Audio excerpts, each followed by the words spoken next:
இந்த உலகத்திலேயே இந்த குழந்தையோட அம்மா மாதிரி மோசமா யாருமே இருக்க முடியாது. ஏன்னா காஃபி ஷாப்ல இருக்கிற இந்த குழந்தை பசியில சத்தமா அழுதுட்டு இருக்கு. ஆனா இதோட அம்மா போனை நோண்டிக்கிட்டே வந்துட்டு இருக்கா. இப்ப இங்க இருக்கிற எல்லாருமே குழந்தை யாரோடதுன்னு திட்ட ஆரம்பிச்சிடறாங்க. உடனே அவங்க அம்மா ஓடி வந்து பாசமா தூக்குற மாதிரி நடிச்சு தூக்கிட்டு போயிடுறா. அதுக்கப்புறம் காருக்குள்ள வந்ததும் உன்னால ஒரு காஃபியை கூட நிம்மதியா குடிக்க முடியல, உன்னை வச்சுட்டு என் நிம்மதியா போச்சுன்னு கத்த ஆரம்பிச்சிடறா. இவ கத்துறத பார்த்ததுமே அந்த குழந்தை பயத்துல அழுவுறதே நிறுத்திடுது. வீட்டுக்கு வந்ததும் அந்த குழந்தைய சோஃபால தூக்கி போட்டு போயிடுறா. உடனே இதோட அப்பா வந்து இதுகிட்ட பாசமா பேசுறான். அந்த குழந்தையும் இவராவது நல்லவரா இருக்கிறாரு நினைக்குது. ஆனா அவனுமே எக்ஸ்பைரியான சிறுலக்க கொண்டு வந்து ஃபோர்ஸ் பண்ணி ஊட்டுறான். டேஸ்ட் கெட்டு போன மாதிரி இருக்கவும் இதுவும் சாப்பிடாம துப்பிடுது. அப்பதான் அவனோட சுயரூபத்தையே பாக்குது. அதை பார்த்ததுமே பயந்து போயிடுது. கரெக்டா அப்பன்னு பார்த்து போலீஸ் வந்து இவங்க வீட்டு காலிங் பில் அடிக்கிறாங்க. வந்ததுமே குழந்தையோட ஜெனரல் செக்அப்ல அதோட உடம்புல காயம் இருந்ததா ஹாஸ்பிட்டல்ல இருந்து கம்ப்ளைண்ட் வந்ததா சொல்றாங்க.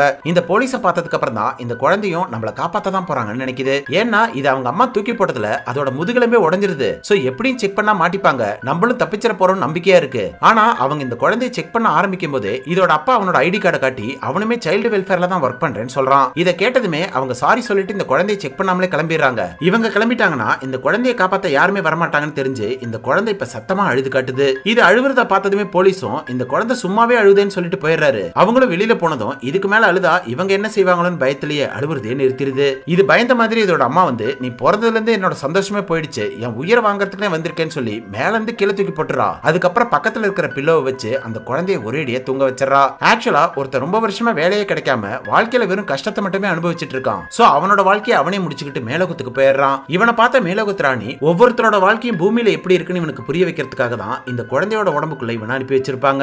சோ இவ்வளவு மோசமானவங்க இருக்கிற இந்த உலகத்துல வாழ்றதே ஒரு வரம் தான் சொல்லி இவனுக்கு 12 சான்ஸ் லைஃப் கொடுக்குறாங்க. இவன் பாக்குற அந்த 12 லைஃப்மே ரொம்ப கொடூரமா இருக்கு. ஆனா அந்த கடைசி சான்ஸா அவங்க அம்மாவோட லைஃபே இவனுக்கு கொடுத்துறாங்க. சோ இவங்க எடுக்கிற முட்டாள்தனமான முடிவால இவங்க போனதுக்கு அப்புறம் அந்த ஃபேமிலி எந்த அளவுக்கு கஷ்டப்படுறாங்கன்னு அவனோட அம்மா இடத்துல இருந்தே அவனுக்கு புரிய வச்சிடறாங்க. இவனுமே அவங்க அம்மாவோட இடத்துல இருந்து இவன் போனதுக்கு அப்புறம் தனிமையில இருக்க முடியாம கஷ்டப்படுறான். கடைசியா இவனோட தப்பை ஒத்துக்கிட்டு மன்னிப்பு கேட்டுறான். இவனோட தப்பை இவன் புரிஞ்சுக்கிட்டதுக்காகவே போனஸ் ரவுண்டா இவனோட லைஃபே இவனுக்கு திருப்பி கொடுத்து பூமிக்கு அனுப்பி வச்சிடறாங்க.